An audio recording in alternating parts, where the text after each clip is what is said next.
여러분 안녕히 주무셨습니까? 시장을 열어놨진 글로벌 식스 이혜림입니다. 같은 전략을 펼친 엔비디아와 AMD의 주가가 엇갈렸습니다. 타이파이에서 열린 컴퓨텍스 이 박람회에서 AI 새로운 4차 세대 칩 루비를 발표한 엔비디아의 주가가 오늘 5%의 급등을 나타낸 반면 같은 날 신제품을 공개한 AMD의 주가는 3%의 하락을 보였습니다. 엔비디아의 독보적인 모습을 나타낼 수 있었고요.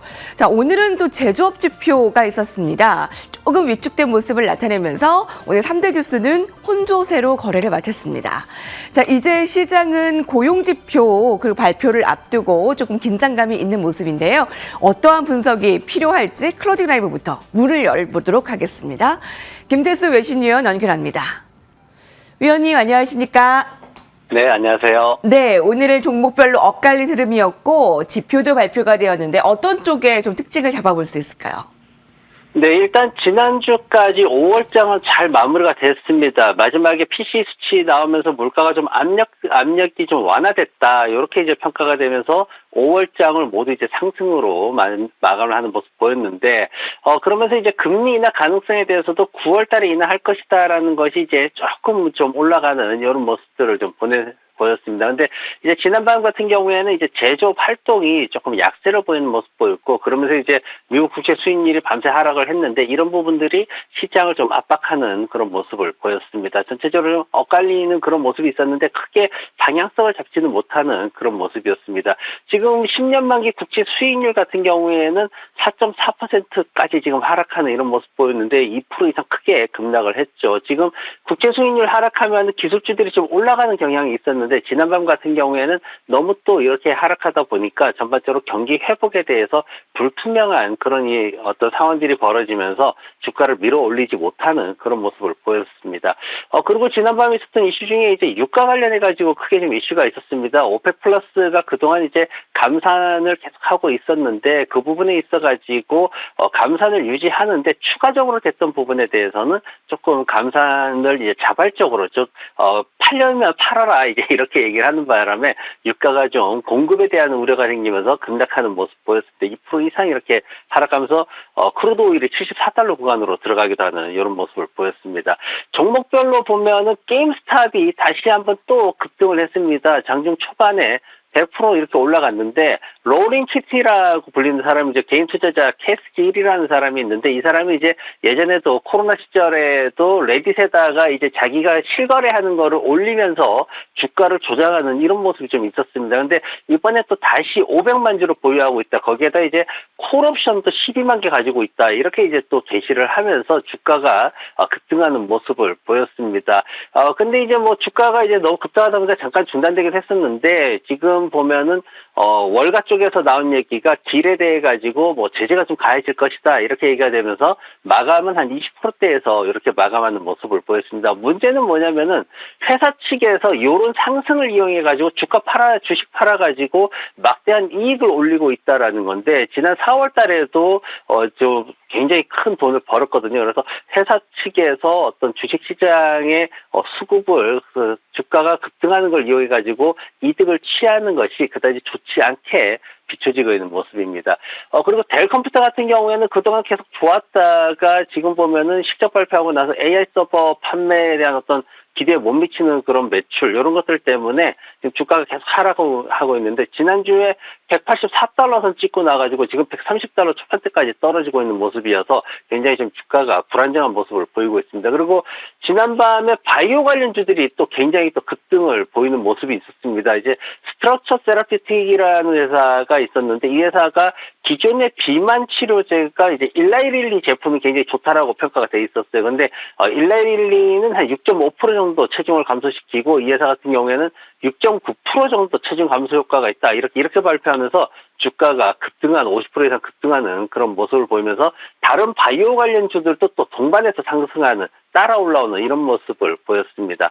앞으로 일주일 동안 노동시장에 대한 얘기가 계속해서 나올 겁니다. 금요일 날 이제 결정적인 일자리 보고서가 나오게 되는데 그전에도 내일 오늘 밤이죠. 오늘 밤에 이제 구인 구직 관련된 데이터가 나오고 내일 수요일 같은 경우에는 ADP 고용 수치도 나오면서 노동시장이 어떻게 변해가느냐, 정체되면은 금리 인하에 대한 기대치가 높아가는 거고, 좋아지게 되면은 오히려 뒤로 물러나기 때문에 9월에서 12월로 물러나기 때문에 이런 부분들을 좀 지켜보셔야 되고, 지난밤에 이제 크게 나왔던 이슈들 중에 제조업 관련해 가지고 이슈가 좀 있었어요. 이제 ISM에서 발표한 데이터하고 S&P 글로벌에서 발표한 데이터하고 서로 엇갈리는 모습을 보였습니다. S&P 글로벌에서 발표한 건 올라갔고, ISM에서 발표한 거는 공급관리연구소에서 발표한 거는 떨어지는 모습을 보였는데 48.7이 나왔습니다. 이거는 완전히 침체 국면에 들어가 있는 모습인데, 예측치 49.6보다도 낮은 수준이었고 전월보다도 떨어지는 수준이었습니다. 그중에서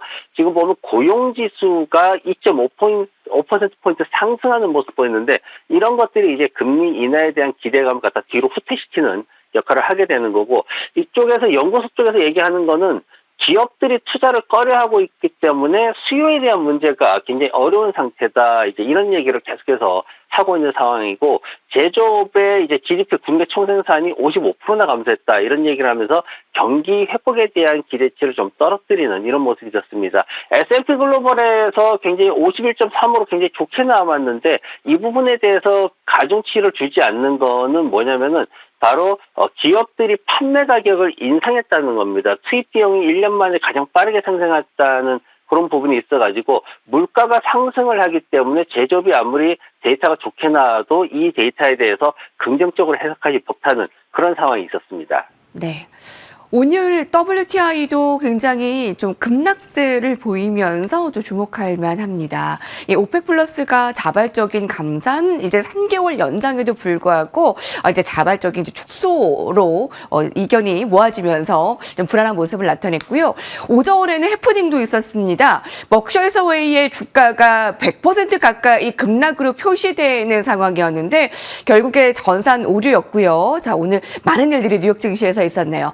자, 업종별 종목별 흐름도 같이 살펴볼까요? 네, 엔비디아가 상승하면서 정보기술 업종이 강세를 보였습니다. 에너지 업종이 마이너스 2% 이상 하락하면서 하락을 주도하는 모습이었고, 유틸리티와 일반 산업 업종도 1% 이상 하락하면서 약세를 보였습니다.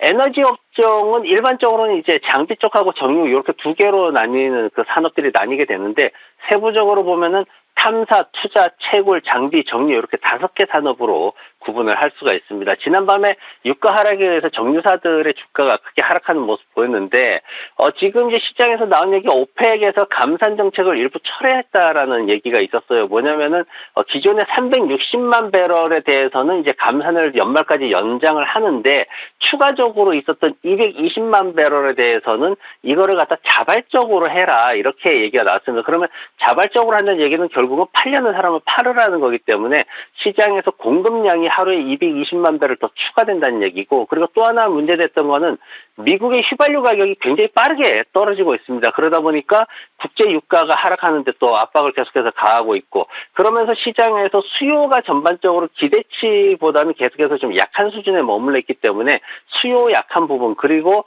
시장에서 앞으로 이제 220만 배럴이 추가적으로 풀리게 되면은 가격이 더 떨어지기 때문에 그때 가서 사야지 하는 그런 또 물량들이 또 있습니다. 그러다 보니까 전반적으로 가격이 크게 하락하는 모습을 보였습니다. 그러면서 쉐보론이나 엑슨모빌 같은 정유사들 주가가 마이너스 2% 이상 크게 하락을 했는데, 쉐보론 같은 경우에는 특히나 호주에 있는 LNG 플랜트 가동이 지금 반복적으로 가동됐다가 다시 중단됐다는 모습이 있어가지고 다른 회사들보다는 조금 더 하락하는 모습을 보였습니다.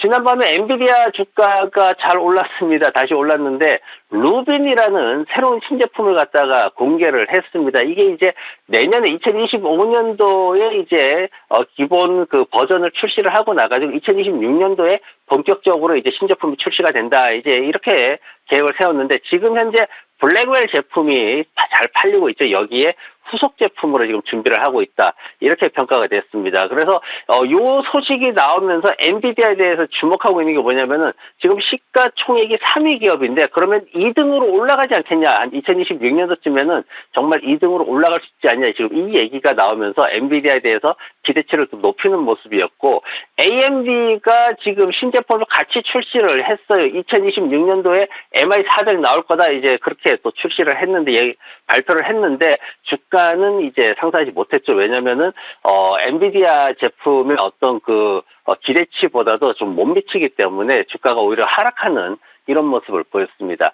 그리고 테슬라에 대해서 지난밤에 끊임없이 얘기가 좀 나왔습니다. 지금 테슬라가 FSD 자율주행하고 로보택시를 가지고 홍보하면서 주가가 그나마 170달러에서 180달러 왔다 갔다 하면서 버티고 있는데 문제들이 생겼죠. 지금 일론 머스크가 75억 달러 정도 불법 매각한 게 지금 소송이 들어와 있습니다. 그리고 또 하나는 지금 12만 5천 대 리콜 들어와 있고요. 또 하나는 일론 머스크한테 560억 달러 이거 지금 일론 머스크가 내놔라 하고 지금 얘기를 하고 있죠. 주총이 이제 며칠 안 남았는데 13일 열리는데 여기서 테슬라 회사 측은 옹호를 하고 있는 입장이고 주주들은 반대를 하는 그런 상황입니다. 약 75조 원인데 지금 테슬라가 10년 동안 벌어들인 수익금보다도 훨씬 많은 금액입니다. 그리고 이런 금액들을 갖다가 개인에게 준다는 게 굉장히 도덕적으로도 문제가 있고 과연 그게 성과급이 맞냐 싶을 정도로 부정적인 의견들이 많습니다. 그래서 지금 테슬라 주가가 지난주부터 20주 이평선에 계속 눌리고 있는데 거래량이 살아나야 되고 그리고 배송량 회복 같은 뭔가 모멘텀이 좀 나와줘야지만 주가가 200달러대로 다시 올라갈 수 있는 그런 조건이 될 것 같습니다. 네, 테슬라의 이슈도 살펴봤고요. 자, 델 테크놀로지가 지금 3거래일째 하락인데 벌써 3거래일 동안 25%가 급락했습니다. 그 부분도 잘 체크하시기 바랍니다. 네, 김태수 외신위원과 함께했습니다. 위원님 감사합니다. 네, 고맙습니다.